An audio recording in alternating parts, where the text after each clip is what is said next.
और जो अच्छी पहल है वो राज्य की सरकार कर रही है, कुछ सकारात्मक उनका नजरिया है इस मामले पे। यानी जमाना बदल गया। जमाना मैंने साफ कहा कि स्मार्ट वर्किंग का जमाना है और सबको स्मार्ट वर्किंग सीखना पड़ेगा। टीआरई 4 में कोई संशय नहीं है। टीआरई 4 की अधियाचना बीपीएससी को भेज दी गई है। नमस्कार, मेरा नाम आलोक है। आप लाइव चीज देख रहे हैं। बिहार के सरकारी विद्यालयों में अब कंप्यूटर की शिक्षा अनिवार्य होगी, कंप्यूटर की शिक्षा ग्रहण करनी होगी। देखिए, अब एआई का ज़माना है, टेक्निक का ज़माना है, टेक्नोलॉजी का ज़माना है और सभी बच्चों को कदम से कदम मिलाकर आगे बढ़ना होगा विकसित बिहार को बनाने के लिए, समृद्ध बिहार बनाने के लिए। शिक्षा मंत्री मिथिलेश तिवारी से हमने खास बातचीत की है। मुख्यमंत्री सम्राट चौधरी ने कहा है अब स्कूलों में हाफ डे होना है। इसके अलावा टीआरई 4 की अधियाचना जो वापस होने की बात हो रही थी शिक्षा विभाग को, टीआरई 4 की अधियाचना बीपीएससी को कर दी गई है। जो बीपीएससी की ओर से कहा गया कि अधियाचना वापस कर दी गई है, ऐसी कोई बात नहीं है, भ्रम की बात है, झूठ फैलाया जा रहा है। शिक्षा मंत्री मिथिलेश तिवारी क्या कुछ कह रहे हैं, हमने उनसे बातचीत की है, सुनाते हैं। बिहार के शिक्षा मंत्री मिथिलेश तिवारी जी हमारे साथ हैं। जिस तरह से अब स्कूलों में हाफ टाइम की बात हुई और बच्चों को कंप्यूटर पढ़ाना अनिवार्य करना होगा सरकारी स्कूलों में, तो अच्छी पहल है। नहीं, बहुत अच्छी पहल है और जो अच्छी पहल है वो राज्य की सरकार कर रही है।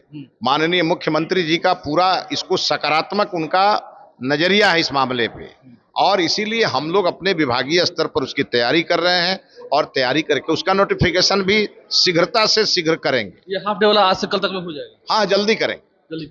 ये अच्छा पहल रहा मुख्यमंत्री का कि हाँ कंप्यूटर की पढ़ाई हो ताकि सरकारी विद्यालयों में जो बच्चे आते हैं, अब तो मॉडल स्कूल की बात नहीं, जमाना बदल गया।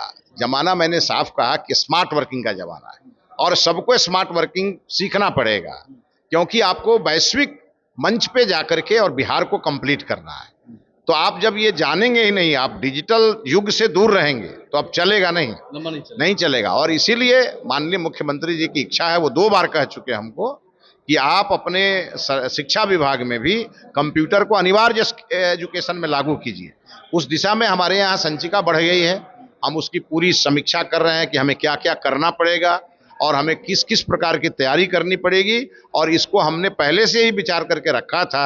माननीय मुख्यमंत्री जी का अगर संकेत मिल गया तो हमें आसानी होगी, क्योंकि 6 क्लास से +2 तक हम पहले से ही हमारे मन में है कि हम कंप्यूटर एजुकेशन को अनिवार्य करें। आप अपनी सरकार में मानते हैं कि टेक्नोलॉजी क्रांति होगी बच्चों के लिए? अब तो बिल्कुल होगी। देखिए, हर प्रकार की क्रांति बिहार से हुई है। अच्छा, इसीलिए टेक्नोलॉजी क्रांति भी बिहार से ही होगी। एक सवाल अंतिम अभी आपने क्लियर किया था, टीआरई 4 को लेकर के जो बातें हो रही हैं, कब तक होगा, क्या संशय? टीआरई 4 में कोई संशय नहीं है। टीआरई 4 की अधियाचना बीपीएससी को भेज दी गई है, उस पे बीपीएससी काम कर रहा है। लेकिन बीपीएससी की तरफ से शायद बात हो रही है कि वो अधियाचना वापस कर। नहीं, कोई अधियाचना वापस नहीं हो रही है। नहीं, किसी पदाधिकारी ने कोई बयान दिया था, उसे जानकारी ही नहीं थी और हमने चेयरमैन को कहा है कि ऐसे पदाधिकारियों पर कार्रवाई करनी चाहिए। तो टीआरई 4 होगा भाई? आप सरकार अधियाचना भेज रही है ना, और हमें उसमें कहीं भी हमें पता चलेगा कि कुछ और ऐड करना है तो वो तो हम करते ही रहेंगे, लेकिन अधियाचना वापस आने की तो बात ही नहीं है। टीआरई 4 समय से होगा? एकदम समय से होगा। बीपीएससी उसकी तैयारी कर रहा है और जो चीजें हमारे ध्यान में आई है इधर के दिनों में, उन सब चीजों पर भी हम वर्कआउट कर रहे हैं और वो हमारे और बीपीएससी के बीच में है। उसमें कहीं मीडिया के लिए कोई स्पेस नहीं है। देखिए, हमने अपने विभाग में जब विधान परिषद में माननीय मुख्यमंत्री जी ने इशारा किया कि हम बैठ करके इसकी समीक्षा करेंगे, और फिर उन्होंने मुंगेर के कार्यक्रम में उन्होंने इसकी घोषणा की कि स्कूलों में हाफ डे किया जाएगा। तो माननीय मुख्यमंत्री जी की घोषणा के बाद हमारे विभाग ने इसको लेकर के और जितनी भी तैयारी करनी है हमने कर लिया है, और करने के बाद बहुत जल्दी, हो सकता है आज ही, इसका नोटिफिकेशन हम जारी कर सकते हैं। अच्छा, ये स्कूल में कंप्यूटर की परीक्षा अनिवार्य करना, अनिवार्य शिक्षा को लेकर अनिवार्य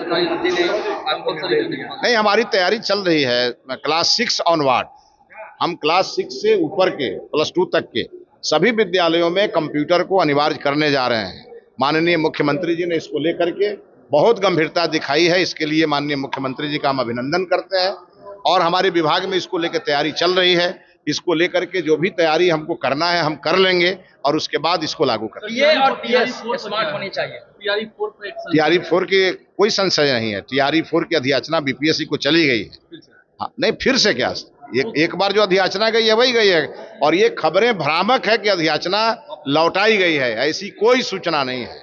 पीए और पीएस स्मार्ट होनी चाहिए। स्मार्ट नहीं, ये देखिए, अब हार्ड वर्किंग का जमाना नहीं है, अब स्मार्ट वर्किंग का जमाना है। और हम सभी जनप्रतिनिधियों के पास समय की कमी रहती है। हम कोई भी इनपुट अपने पीए पीएस से ही मांगते हैं। इसीलिए अब जरूरत है, आज माननीय मुख्यमंत्री जी ने साफ कहा कि जो पीए और पीएस इस कंप्यूटर नहीं जानता है उसे हटा देने की जरूरत है। वो अनस्किल्ड पीए और पीएस साथ रहेगा तो उस जनप्रतिनिधि को आगे काम करने में दिक्कत होगी। और जनप्रतिनिधियों से भी उन्होंने आग्रह किया कि आप भी ये पूरी तरह से इस मामले में स्किल्ड रहें, ताकि आप राज्य और अपने क्षेत्र को आप बेहतर बना सकें और लोगों की सुविधा को बेहतर ढंग से पहुंचा सकें। मीडिया के लिए स्पेस नहीं है, लेकिन मीडिया तो अपनी खबर को चलाएगी। और देखिए, शिक्षा मंत्री मिथिलेश तिवारी ने साफ साफ क्लियर कर दिया कि कोई अधियाचना वापस नहीं हुई है, टीआरई 4 समय पर होगा। और जिन अधिकारियों को जानकारी नहीं थी उन्होंने बीच में कह दिया। आपको मालूम है बीपीएससी की ओर से जो बातें रखी गई थी उसमें स्पष्ट हुआ था कि अधियाचना वापस हुई है, लेकिन नहीं, शिक्षा मंत्री मिथिलेश तिवारी क्या कुछ कर रहे हैं हमने आपको समझाया है, सुनाया है। एआई टेक्निक का इस्तेमाल करना होगा, बच्चों को बढ़ाना होगा, और स्कूल में हर शनिवार को हाफ डे की पढ़ाई होगी। और कंप्यूटर की जो शिक्षा है वो सरकारी स्कूलों में अब अनिवार्य की जाएगी, कंपलसरी की जाएगी। मुख्यमंत्री सम्राट चौधरी के कहने के बाद शिक्षा मंत्री ने क्या कुछ कहा है, टीआरई 4 पर भी बातें क्लियर कर दी है, हमने आपको सुनवाया है। हमारे चैनल को सब्सक्राइब कर लें, साथ साथ फेसबुक पेज भी लाइक करें। धन्यवाद।